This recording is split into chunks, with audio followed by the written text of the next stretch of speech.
आज मुझे बहुत खुशी है कि इस टोंक शहर के लिए, इस क्षेत्र के लिए हम लोगों ने नौजवानों के लिए जो सपना देखा था वो आज साकार हुआ है।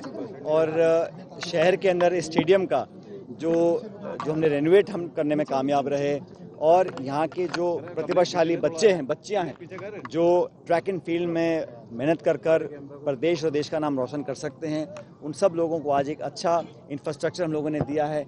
ये आधुनिक रनिंग ट्रैक है और ये लगभग 3 करोड़ 82 लाख रुपए में हम लोगों ने खर्च कर बनाया है। इसका पूरा स्टेडियम को डेवलप कर ताकि इसमें अलग अलग तरह के स्पोर्ट्स, ये सामने मल्टीपर्पज़ स्टेडियम है। यहाँ पे इंडोर में बहुत सारी कैपेसिटी है अलग अलग स्पोर्ट्स खेलने की, रैकेट स्पोर्ट्स और वॉलीबॉल एक्सेट्रा। रनिंग ट्रैक जो है ये सिंथेटिक रनिंग ट्रैक है जो बहुत कम जिला मुख्यालय पर अवेलेबल होता है, तो मैंने अपने विधायक कोष से स्पेशली मंगवा के लगवाया है। उम्मीद करता हूँ कि शहर के लोग और ज़िले के लोग इस फैसिलिटी का पूरा सदुपयोग कर सकेंगे।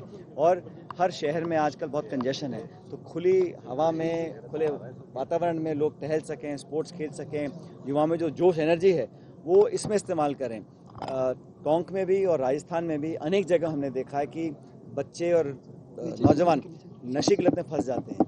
नशे की लत एक बहुत ऐसा गंभीर समस्या है जिसे हम लोगों को मिलकर मुकाबला करना पड़ेगा। अभी तक मैं समझता हूँ जो हम लोग कर रहे हैं नाकाफ़ी है, क्योंकि बहुत सस्ती और बहुत खतरनाक केमिकल ड्रग्स अवेलेबल हैं बाज़ार में, तो बहुत से बच्चे इनकी लत पड़ जाती है।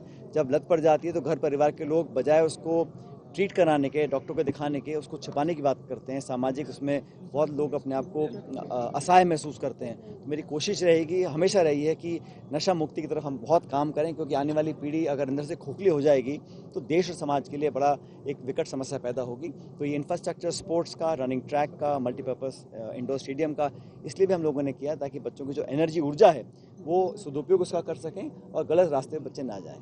जिस तरह की सूचना आ रही है अंतर उपचुनाव के लिए भाजपा का प्रत्याशी तय हो गया, वहाँ से 2 बार के मंत्री रहे प्रभुलाल सैनी। अभी दोपहर तक तो हुआ नहीं था, मैं अंता से ही आ रहा हूँ, दोपहर तक तो हुआ नहीं था, तो कहीं ना कहीं कुछ खींचतान होगी। लेकिन ये भाजपा का अंदरूनी मामला है, किसको वो टिकट देते हैं, किसको वो नहीं देते हैं। ये बात सच है कि वहाँ उपचुनाव क्यों हो रहा है, हमने तो उपचुनाव की मांग नहीं की थी, लेकिन वहाँ के विधायक को इस देश की हाई कोर्ट, सुप्रीम कोर्ट ने इस काबिल नहीं समझा कि वो उस पद पर रह सकें, तो कोर्ट के आदेश से उनकी सदस्यता निरस्त हुई है और वहाँ पर उपचुनाव लोगों को दोबारा करना पड़ रहा है।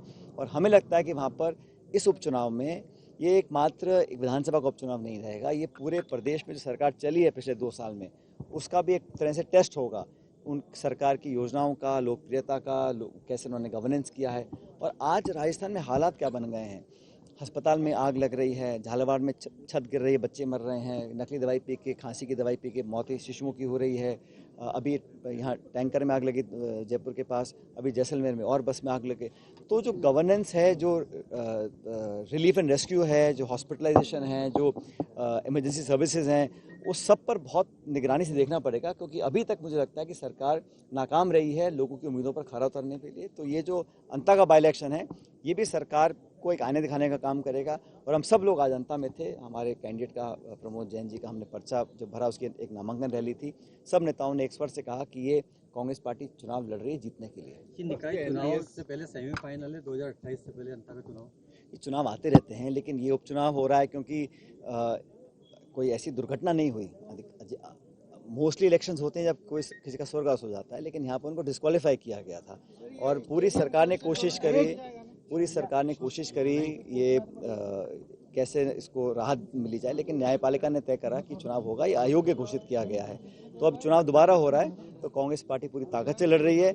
और सरकार का जो अब तक का 2 साल का कार्यकाल रहा, मैं समझता हूँ जनता बहुत निराशा है, और उसका भी हमको रुझान देखने को मिलेगा जब 14 तारीख को परिणाम आएगा।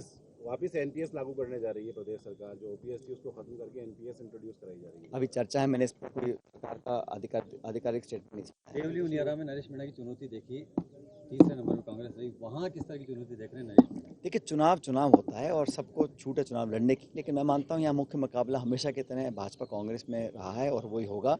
और हमारे जो कैंडिडेट हैं अनुभवी हैं, पिछला चुनाव वो नहीं जीत पाए थे, लेकिन इस बार मुझे लगता है कि वो अच्छे मतों से चुनाव जीतेंगे। बिहार के चुनाव को लेकर किस तरह की तैयारियां चल रही हैं? बिहार में तो हमारा लगभग फाइनल हो गया है, जो महागठबंधन का सीट शेयरिंग फॉर्मूला था लगभग तय है, कुछ सीट्स हमने क्लियर भी की हैं।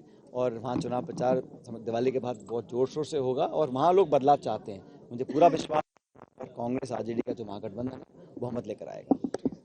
युवाओं की प्राथमिकता की बात करते हैं, जिलाध्यक्ष बदले जाने हैं, उस सूरत में क्या युवाओं को प्राथमिकता दी जानी चाहिए? देखिए, ये जो संगठन सृजन का कार्यक्रम है ये पूरे देश में चल रहा है और एक मापदंड तय किए गए हैं और प्रदेश के बाहर के पर्यवेक्षक आ रहे हैं, लोगों की राय ले रहे हैं और एक कोशिश कांग्रेस पार्टी की रहेगी। जो उदयपुर का हमारा डिक्लेरेशन था उसमें हमने सबको साथ लेकर चलने की बात की थी, नौजवानों को भी, हर वर्ग के समाज के लोगों को जोड़ना चाह रहे थे।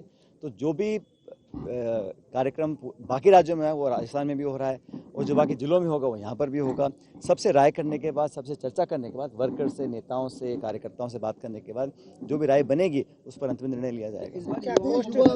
भारत का सबसे तेजी से बढ़ता हुआ डिजिटल न्यूज चैनल जिसका परिवार 4,17,000 लोगों से भी ज्यादा बढ़ रहा है, वो संवाद न्यूज चाहता है हर जिले और हर राज्य में मीडिया पार्टनर। तो अगर आप बनना चाहते हैं संवाद न्यूज के पार्टनर्स तो कांटेक्ट करें नीचे दिए गए नंबर्स पर। इसके अलावा अगर आप वीडियो एडिटर बनना चाहते हैं या फिर न्यूज इंडस्ट्री में बतौर इंटर्न सब सीखना चाहते हैं तो संवाद न्यूज के जयपुर हेड ऑफिस में काम करने के लिए संपर्क करें स्क्रीन पर दिए गए नंबर पर।